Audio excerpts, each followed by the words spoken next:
Hola, vamos a ver la clase hoy de que no me falle mi bloqueo, tips para que no falle mi bloqueo. Soy la doctora Arelisei Torres y espero que sea de gran ayuda esta clase para ustedes. Si nosotros hablamos de anestesia regional, sabemos, o al menos la mayoría de los anestesiólogos y de los médicos, es que nosotros ponemos bloqueos tanto peridurales como subdurales, que es una de las técnicas que como anestesiólogos tenemos que dominar. Pero también sabemos que existe la anestesia regional, que es de gran ayuda y van a ver cómo les va a encantar cuando acaben este diplomado. La historia de la anestesia regional nos llevaríamos toda una clase entera, pero nosotros sabemos que uno de los primeros bloqueos que se hicieron a cielo abierto fue un éxito. De ahí se fue desarrollando la anestesia regional. En unos momentos cayó en desuso debido a las complicaciones que podían llegar a tener. Hasta lo que hemos llegado ahora, que todos traigamos nuestro ultrasonido portátil y hagamos distintas cosas, no solo en anestesia regional, que es lo que vamos a ver hoy, pero que actualmente son muchos los anestesiólogos, tanto en formación como anestesiólogos ya con experiencia, que están buscando la manera de actualizarse en esto de la anestesia regional. En sus 10 años hemos aprendido que la anestesia regional nos vaya a dar un excelente control de dolor. En pacientes con cáncer nos ayuda a disminuir el consumo de opioides, nos da una mayor tasa de sobrevivencia. La incidencia de complicaciones mayores o permanentes va a ir continuamente a la baja y podemos evitar en estos momentos de COVID los riesgos de una anestesia general. Son varias las ventajas que nosotros pudiéramos llegar a tener. Este video va a ejemplificar lo que nosotros vamos a aprender durante todo este diplomado, que es saber manejar ese transductor, que esa aguja entre al target que nosotros estamos buscando y que lo hagamos de manera adecuada. Algunos de ustedes ya tendrán experiencia viendo todo lo que es ultrasonido, a lo mejor en algunas otras aplicaciones como que nosotros viéramos o escaneamos pulmón, estómago, corazón, vía aérea, pero tengan por seguro que al principio lo único que vemos nosotros es esto. Podemos imaginar lo que sea, la noche estrellada de Van Gogh, ver rayas, ver círculos, pero después de que nosotros tengamos un entrenamiento y estudiemos, podemos llegar a ver esto, que esas rayas, círculos, imágenes claras, blancas, oscuras, que seguro ya les explicaron en la clase de bases de ultrasonido, las pongamos distinguir entre estructuras nerviosas, vasculares, nervios, fascias, músculos y todo lo que pudiéramos llegar a encontrar. Vamos a poner un ejemplo de uno de los bloqueos que son más famosos. Vamos a hablar del bloqueo a nivel axilar. Nosotros podríamos comparar cada uno de los nervios, que en este caso serían nervios terminales. Vamos a ver ulnar, mediano, radial, axilar, músculo cutáneo, que es la parte terminal de nuestro plexo braquial. ¿Cómo lo estamos viendo? ¿Cómo nosotros vamos a distinguirlo con el ultrasonido? ¿Y qué es lo que necesitamos lograr construir en nuestra cabeza para que podamos entenderlo? Cuando nosotros vemos distintas estructuras, nosotros podemos verlo tanto en transversal como en longitudinal. Esto gracias a la colocación del transductor en la zona donde nosotros vamos a bloquear. Si nosotros imaginamos estas estructuras, que es para el bloqueo a nivel axilar, estas estructuras las vamos a ver como en corte. ¿Qué significa esto? Que nosotros vamos a colocar nuestro transductor y lo que vamos a hacer precisamente es lo que ustedes ven al lado derecho de su pantalla. Vamos a ver estructuras circulares, porque así es como estamos colocando el transductor para poder visualizar, ¿ok? Entonces, nosotros tenemos que ubicarnos en qué es lo que vamos a ver, qué es lo que esperamos ver y entender el por qué. Cuando nosotros ponemos un bloqueo a nivel axilar, vamos a ver las estructuras terminales, circulares, hiperecoicas, y eso es por la forma en que nosotros colocamos el transductor. Entonces esto no siempre va a ser así. También podemos llegar a encontrar, vamos a encontrar variabilidad anatómica. El ejemplo, precisamente escogí este bloqueo para que vean ustedes qué variabilidad anatómica pudiéramos llegar a tener.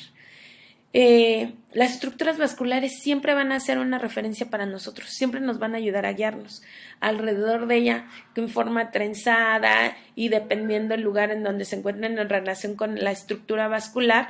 En muchos casos algunas estructuras nerviosas llevan su nombre o por la variabilidad anatómica sabemos cuál es.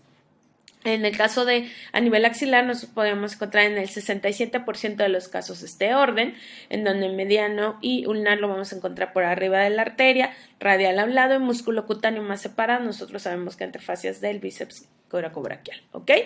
Pero esto puede cambiar, podemos tener esta manera, podemos tener esta manera, en el que el músculo cutáneo está al lado del mediano, o en el que el músculo cutáneo está totalmente fuera y vamos a encontrar el lunar y el radial juntos. Entonces, ese es el primer punto que nosotros debemos dominar para que no nos falle nuestro bloqueo, saber anatomía. Si nosotros no sabemos anatomía, definitivamente no vamos a saber qué estamos viendo, cómo lo estamos ubicando, ¿sí? Y en relación con el transductor, qué es lo que vamos a encontrar.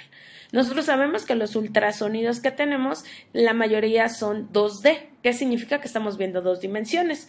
Es por eso que nuestra aguja pudiera estar por detrás de la imagen, por detrás de lo que nosotros estamos visualizando y provocar lesión. Es por eso que siempre nos dicen, no avances si no estás viendo la punta de tu aguja. Y como les expliqué hace rato, nosotros podemos visualizar el plexo braquial, ya sea en transversal o en longitudinal. ¿Ok? Entonces, eso siempre lo vamos a tener en cuenta. Todos los pulsos de ultrasonido que nosotros lanzamos en la persona y en el paciente a estudiar van a regresar en forma de ecos. Esos ecos son los que nos van a formar una imagen. Pero nosotros también tenemos que aprender a hacer un buen escaneo. ¿Qué significa tener un buen escaneo? Significa que nosotros dominemos todas las movimientos, que utilicemos un medio de conducción adecuado en el paciente y que sepamos dónde es el escaneo. Eso tiene que ver con la técnica, que lo vamos a ir viendo más adelante. Si nosotros hacemos un adecuado escaneo y sabemos que el ángulo de incidencia, que es a 90 grados, es el que generalmente, o sea, que el transductor esté en 90 grados con nuestro paciente, dependiendo de la posición de nuestro paciente, nos va a ayudar a tener la mejor imagen que pudiéramos encontrar. Y esto nos ayuda a que cuando nosotros entremos con nuestra aguja, podamos visualizar ya sea la punta de la aguja o el cuerpo completo de la aguja, dependiendo el tipo de técnica que hayamos decidido utilizar, ¿ok? ¿De qué movimientos tenemos para nosotros realizar un bloqueo adecuado? Pues son 4. Principalmente, lo que es alineación, ¿sí? Esto nos va a ayudar a ubicar o centrar alguna de nuestras estructuras. Un poquito de presión. En pacientes obesos puede llegar a suceder que tengamos que ejercer un poquito más de presión para visualizarlo. No significa que sea una regla, pero muchas veces se llega a utilizar. Tilting, que es el muñequeo para nosotros lograr ese ángulo de incidencia, y la rotación. Esto podría utilizarse para poner en paralelo a nuestro transductor con alguna estructura que es referencia, como en el caso de un supraclavicular, que nosotros pudiéramos llegar a poner el transductor en paralelo.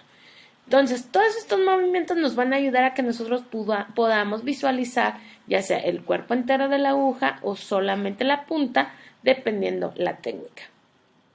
Otra de las cosas que nosotros nos va a ayudar a que tengamos un bloqueo exitoso también va a ser las agujas que nosotros estamos utilizando. Siempre me preguntan, ¿podemos utilizar punzos? Podemos, pero no debemos. Si nosotros utilizamos punzos muy gruesos, primero, su punta es cortante, ¿sí? Podemos provocar lesión. Son punzos gruesos, podemos tomar hasta biopsia. ¿Qué ventaja tenemos con las agujas especiales para poner un bloqueo periférico? Primero, que son agujas que están biseladas para que sean ecogénicas, para que de cierta manera todo metal se va a ver brilloso con el ultrasonido, pero estas van a verse todavía más marcadas por la tecnología que tienen estas agujas. Incluso hasta podemos ver el marcaje por centímetros que tiene a cada una de estas agujas. Tienen un bisel especial para que sea menos traumático. Y también si nosotros estamos utilizando la neuroestimulación en compañía con el ultrasonido, nos vamos a dar cuenta que están forradas de un silicón para que nada más en la punta de aguja nosotros tengamos la estimulación, ¿ok? ¿El ultrasonido nos permite ver la punta de la aguja? Claro que nos permite ver la punta de la aguja siempre y cuando nosotros tengamos una buena técnica. ¿Y qué significa tener una buena técnica? Pues simplemente significa que nosotros vamos a batallar muchísimo menos para poner un bloqueo, ¿sí? no es lo mismo que tú estés viendo tu aguja en tiempo real, viendo dónde está la punta de la aguja y pongas un bloqueo en 10 minutos, a que nosotros agarremos y nos tardemos más de 40 minutos bloqueando un paciente. Claro que cuando estamos aprendiendo vamos a utilizar más tiempo, esto es en todo lo que nosotros hacemos, pero va a llegar un momento en que nosotros entremos con nuestra aguja, pongamos nuestro anestésico local y esto sea un proceso muchísimo más rápido. En muchos lados donde voy, lo que me platican es, bueno, es que mi cirujano se enoja si me tardo mucho, no puedo practicarlo dentro de sala porque si me tardo más se empieza a quejar. Es un trabajo en equipo, nos tenemos que educar nosotros y en el momento que nosotros nos estamos educando para hacer anestesia regional, tenemos también que platicarlo con nuestro equipo para que sepan lo que vamos a hacer y cuánto nos pudiéramos llegar a tardar, pero sí es necesario que nosotros lo hagamos sabiendo las cosas para tardarnos menos. Entonces, otra de las cosas y otro de los puntos es saber la técnica de cada bloqueo, ¿sí? Nosotros debemos de dominar y saber las técnicas para saber qué tenemos que hacer, ¿ok? Bueno, también se van a dar cuenta en este diplomado que muchos de los bloqueos, conforme pasa el tiempo, si ustedes empiezan a leer los artículos base, bueno, empiezan con 35 de volumen, supongamos, por cómo poner un ejemplo. Y pasaron 5 años y ese 35 de volumen ya bajó a 15. Entonces, nos vamos a dar cuenta que también tenemos que saber cuánto volumen necesitamos mínimo efectivo para que nuestro bloqueo sea exitoso. Si nosotros estamos utilizando mayores volúmenes de los mencionados en la evidencia, podemos tener complicaciones. Si estamos ocupando menores volúmenes de los mencionados en la evidencia, nosotros podemos tener un bloqueo no exitoso. Uno de estos ejemplos es la concentración que nosotros pudiéramos tener de bupivacaína para bloqueo de plexo braquial a nivel axilar guiado por ecografía. Y ellos hablan de un volumen de 5 cc. Entonces, pues sí, pero ya tienen una curva de aprendizaje, ya tienen cierta experiencia. Aquí vamos a ver un ejemplo en este video. Sonoanatomía. Estamos dominando, estamos viendo lo que es músculo ilíaco, nervio femoral, arteria femoral, el tendón del psoas y por abajo el ilium, ¿no? Que es estructura ósea.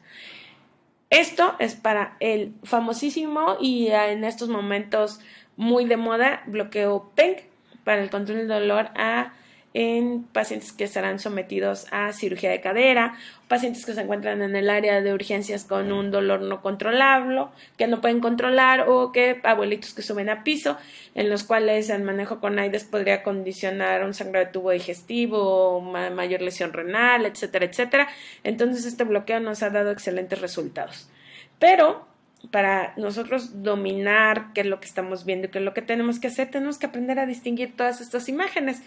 Que bueno, si nosotros lo vemos así con las imágenes dibujadas, pues podemos decir, sí está muy fácil, pero esto lo tenemos que dominar. Y aquí este ejemplo lo puse para que hablemos de los volúmenes. El doctor Tran, que lo van a encontrar en muchos de los artículos que vamos a ver, él lo que nos comenta, o más bien lo que estudia y tiene la evidencia de lo que es en el bloqueo PENG, hace una comparación entre volúmenes de 20 y 10, ¿no? El objetivo del bloqueo PENG es alcanzar principalmente 3 estructuras nerviosas, lo que es el nervio femoral, el nervio obturador y el obturador accesorio, que es como un bloqueo de plexo lumbar anterior. Bueno, pues en este estudio él se dio cuenta que si nosotros ocupamos 20 de volumen, tenemos una mayor probabilidad y una mayor tasa de éxito en cuanto al control del dolor. Es por eso que es importante que nosotros conjuntemos todos nuestros conocimientos y sepamos, de acuerdo a la evidencia, ¿sí?, cuántos volúmenes vamos a ocupar. ¿Por qué hablo de acuerdo a la evidencia? Porque nosotros no nos podemos confiar de todo lo que vemos en internet. Sabemos que hay muchos doctores que tienen el ímpetu de enseñar y de poner ejemplos en las redes, pero eso no significa que lo que te están enseñando tenga que ser cierto. Muchas veces nos están poniendo su experiencia. Entonces, vamos a ponernos de acuerdo. Nosotros tenemos que hablar en base a evidencia, ¿sí? Lo que hay publicado, lo que hay comprobado, ¿sí? Y la experiencia la vamos a compartir entre nosotros, ¿ok? Entonces, el doctor Tran llega a la conclusión que con 20 cc es más que suficiente y exitoso para un bloqueo PENG. Entonces, otro de los puntos para tener un bloqueo adecuado es usar volúmenes adecuados. ¿Ok? Espero que vayan tomando en cuenta todos los puntos. ¿Qué errores podemos tener asociados con los artefactos del ultrasonido? Pues podemos tener acústicos, que la información que nosotros podemos ver en la pantalla dada por el ultrasonido tal vez nos haga que nos confundamos. Esto puede estar dado porque se les cayó el transductor y alguna parte del transductor está defectuosa. Dejamos una bombita de aire entre el Tegaderm y el gel que provoca una barrera en donde no haya conducción de la imagen. Por ejemplo, pitfalls anatómicos o de las variabilidades que les hablé que pueden hacer que nos confundamos en la interpretación y por el ruido o que nosotros tengamos un ultrasonido, pues bueno, nos alcanzó para comprar un ultrasonido, no fue el más avanzado o el de última generación y que tal vez nos sea un poco más difícil distinguir con mayor especificidad cada una de las estructuras, ¿ok? Sabemos que actualmente tenemos ultrasonidos así súper guau para bloquear con sistemas que hacen que se vea la punta de la aguja, de navegación, que es lo último, una de las últimas cosas que nos puede decir si estamos dentro del lazo o no. Y podemos tomar mano de todas estas estructuras, de todos estos avances de la ciencia y que nos ayude a que nuestro bloqueo sea exitoso. Pero entonces hay que tomar en cuenta que la máquina de ultrasonido con la que nosotros trabajamos puede ser un reto, ¿no? Tenemos que saber utilizar también el transductor adecuado. La resolución que va a tener nuestra máquina de ultrasonido es una resolución que va a estar dado por un sistema que nos va a dar una imagen en la pantalla y tenemos para que nos dé la capacidad de distinguir entre esos dos puntos. Entonces, el ultrasonido que nosotros utilicemos, pues también va a depender que nosotros sepamos interpretar lo que estamos viendo. En cuanto al elegir el transductor adecuado, sabemos que hay técnicas en las cuales tendremos que utilizar un transductor lineal, que es de alta frecuencia, nos va a dar unas imágenes más elaboradas porque son estructuras más superficiales, podemos ver más a detalle la imagen que un transductor curvo, que son de baja frecuencia, que nos va a ayudar a ver con menor detalle, pero mayor profundidad. Es por eso que tenemos que saber elegir. Muchas veces es el transductor que nos prestan si estamos en un trabajo y nos dicen, bueno, doctora, es que sabe que el único ultrasonido que nos prestan es el que tienen los ginecos y me ha tocado poner un supraclavicular con un transductor transvaginal. Pues sí, con la pena.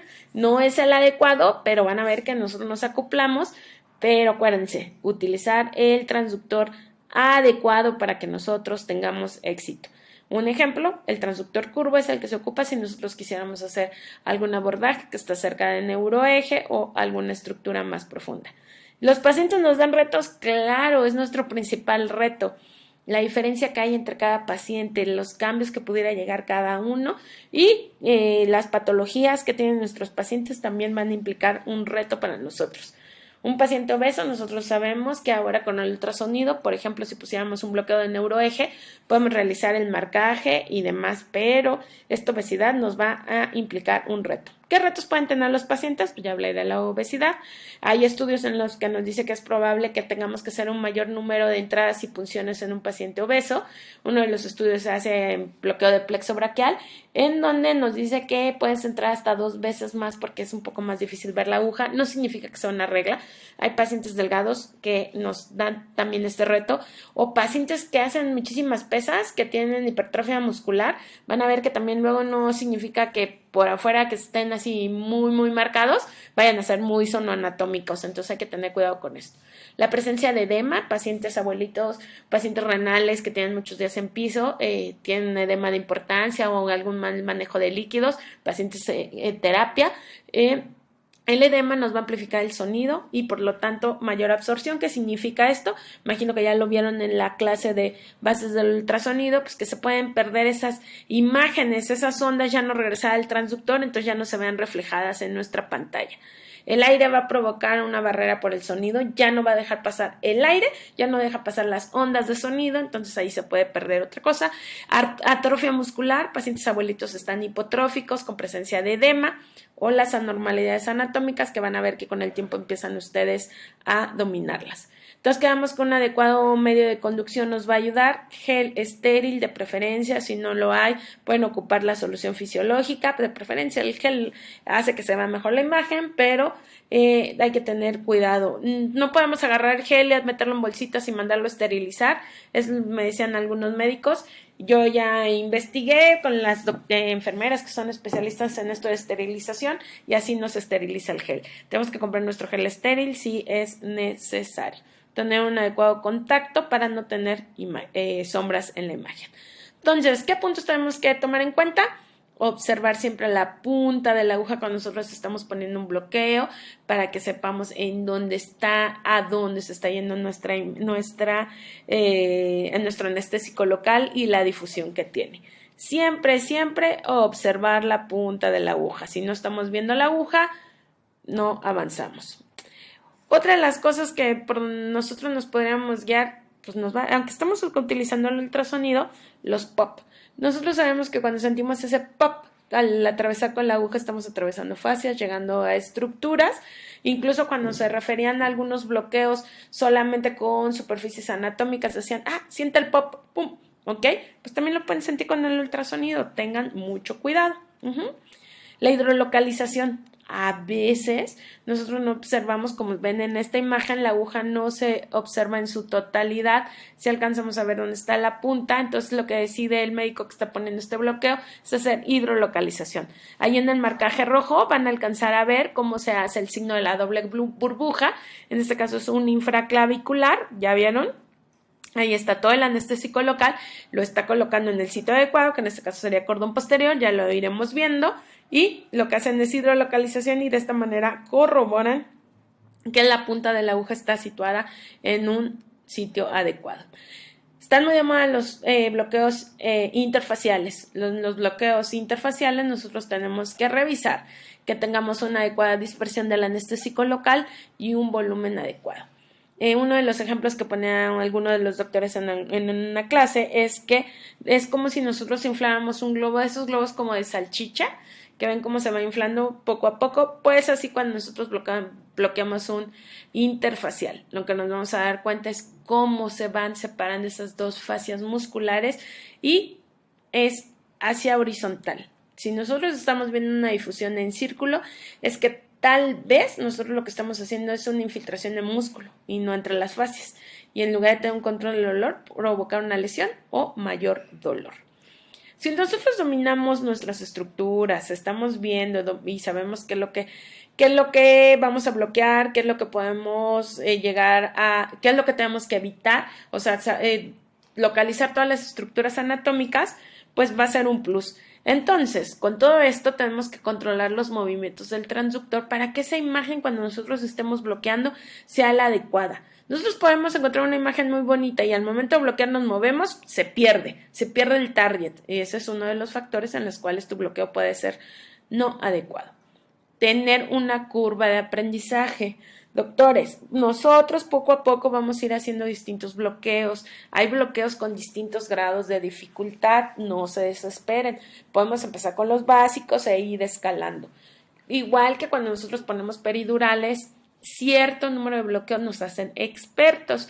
Vamos a ir viendo las tablas conforme vaya pasando el diplomado y esa curva de aprendizaje la vamos a completar para que nosotros seamos muy buenos en esto de anestesia regional. Entonces acuérdense, mayor curva de aprendizaje, mayor probabilidad de que nuestros bloqueos sean exitosos. Entonces, ¿qué implica un bloqueo exitoso? Implica que nosotros podamos disminuir dosis y volumen para evitar complicaciones, menor probabilidad de toxicidad por anestésicos locales, la visualización en tiempo real, disminuir las complicaciones mecánicas y sistémicas, menor número de punciones y todo esto nos va a dar un aumento de la tasa de éxito en nuestros bloqueos. Cuando tu paciente te dice que le está doliendo, le está doliendo. Hay que aprender, hay que hacerles caso, hay que escucharlos y tal vez sea necesario el cambio de técnica, ¿sí? Entonces hay que tomar en cuenta todo esto. Entonces acuérdense todo lo que implica un bloqueo exitoso. ¿Qué conclusiones podemos llegar?